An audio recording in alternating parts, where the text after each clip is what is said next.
Hey guys, you're watching Boondocking with Dennis. I've been boondocking full time for 3 years and 7 months. I have a Leer cab on the back. It's the only Leer cab I've ever owned. And I've been getting a lot of questions about Leer cab boondocking lately. I've kind of covered it all, but if you don't have time to watch my last 4 years worth of videos, I thought I'd kind of sum it up all into one. Those were my hands, by the way. That was not a special effect. Those were my hands. Sum it up into one video and save you a lot of time.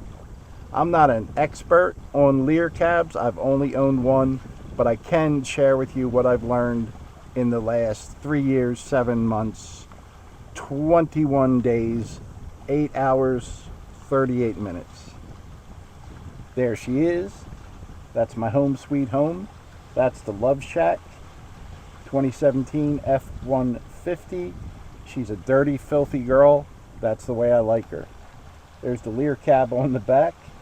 First off, if you're getting a Leer cab, take your time.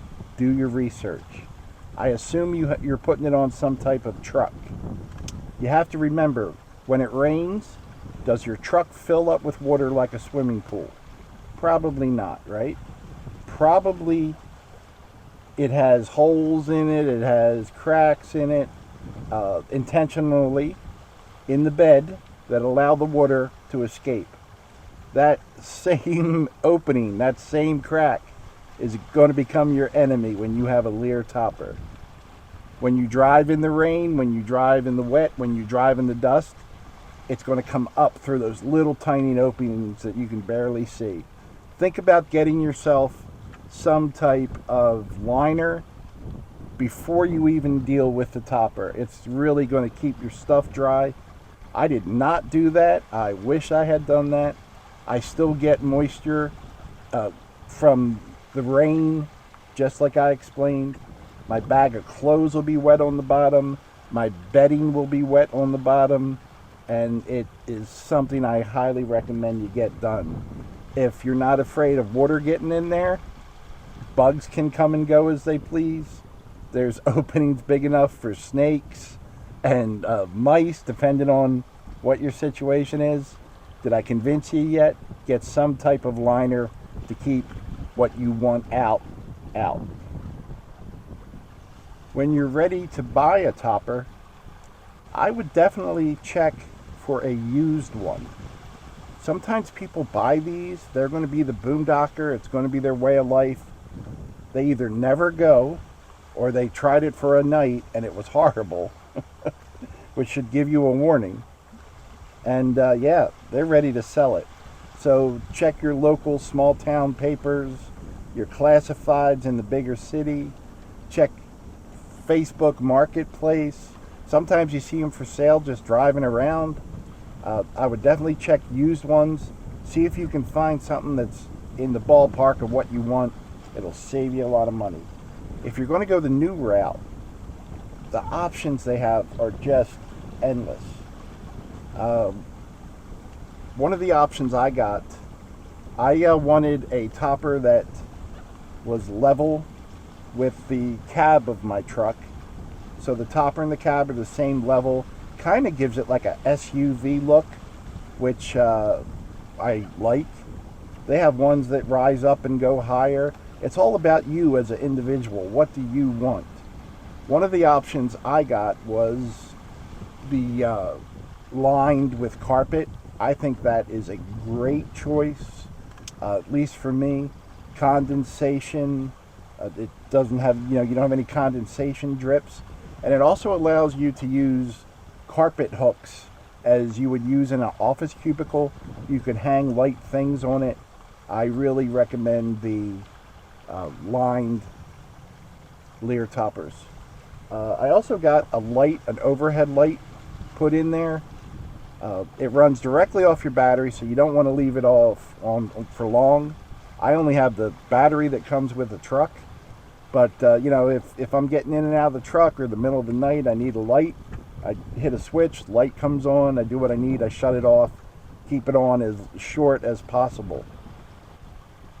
Another thing I had added was the three 12-volt outlets. I used them a lot when I first got the truck. I try not to use them now.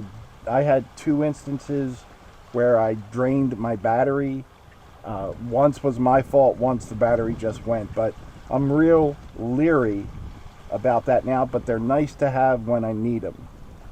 So those are options to consider. If you go on the Leer Topper website, man, you could get a roof rack. If you get the roof rack, you can get little netting on the inside, little shelves with netting on them on the inside of your cab.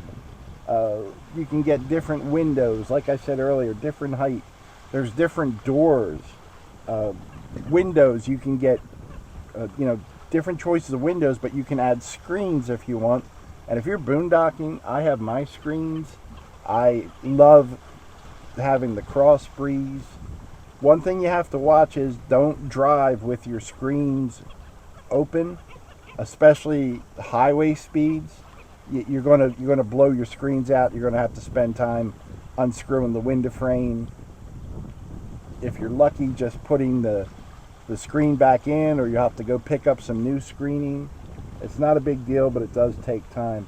One thing I wish I had gotten, definitely a mistake on my part, in my F-150 we have that window that opens in the back facing the bed, and you can have a connector that'll go from that window into your Leer topper. Now, what that would have helped me with greatly is on the cold nights. We do get some cold nights.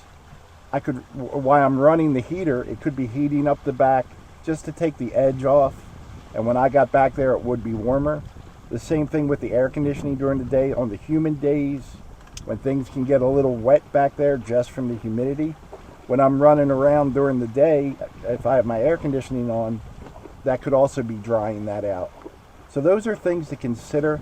The website is the options on there are endless. And if you have a Leer topper salesperson in your area, I would definitely go there and see what they have for catalogs. Talk to the people there for a minute to see what they recommend. I'm sure they know more than I do. The one in Corpus Christi is called Pleasureland. That's the nearest Leer dealership to me. They have been great.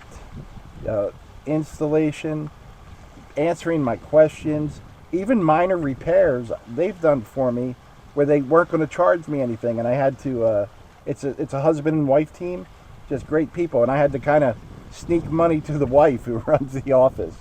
But they are great people. So do your research, look at everything, don't be in a hurry. Check online, make sure you're getting what you want and you need. There's a dinosaur on my truck. A lot of these birds have gotten really used to me. I don't appear as much of a threat. Let me show you the back of my Leer. This is not cleaned up for any video or anything like that.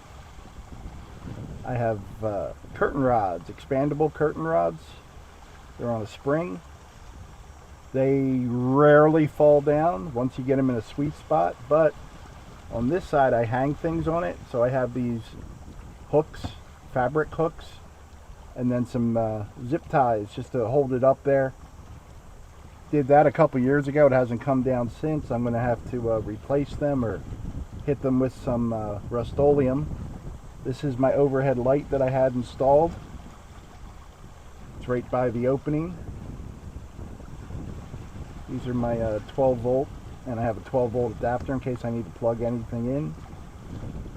You can see rust just eats up things in this area. My mattress right on the bed.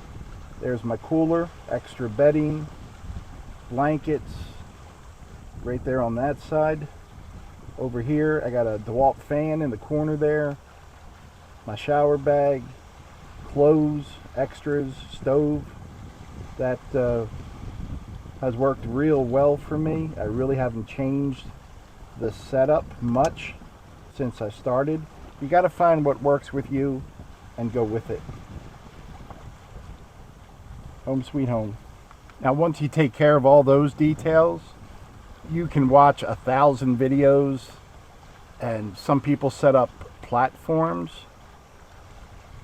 so they have the storage space underneath. But if there's 2 people and you're going to be traveling, camping, boondocking in a Leer cab, you almost need a platform to go above the wheel wells, and you can put a mattress in there.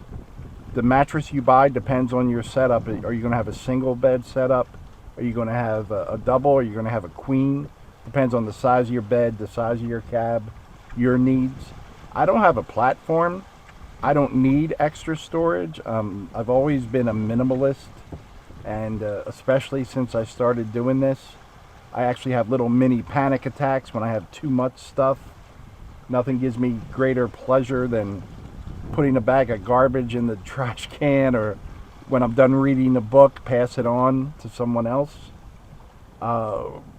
Something you might want to consider is, once you get your Leer topper, insurance. Contact your insurance, see what it costs for you to add the Leer topper to your policy. You don't want to just go out and spend, $2,300 on a Leer topper with all the bells and whistles, and then something happen where it's not insured. So that's definitely worth looking into. The main question is, have you ever boondocked before? Don't put out all this money if you haven't tried it. Go to a U-Haul place, rent one of those cargo vans for $20 a day, and go one night boondocking.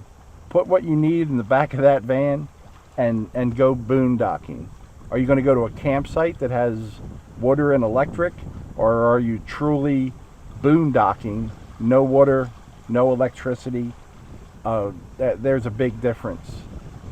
Maybe you hate it, and unfortunately, I've met people that have watched my videos and said, that's what I'm going to do, and they buy all this stuff and they hate it.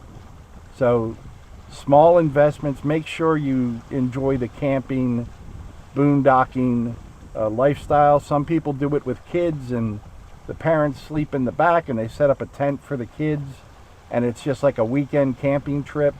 That's a lot more doable than living full-time. Some people want to live full-time. Some people are a little touched in the head. So you got to do what works best for you. I'm sure I haven't covered everything. I haven't answered everyone's questions. I'm just rambling about my own experiences. If you have questions, leave them in the comments section. I'll try to answer them. Thanks for riding along today, guys. Thanks for watching.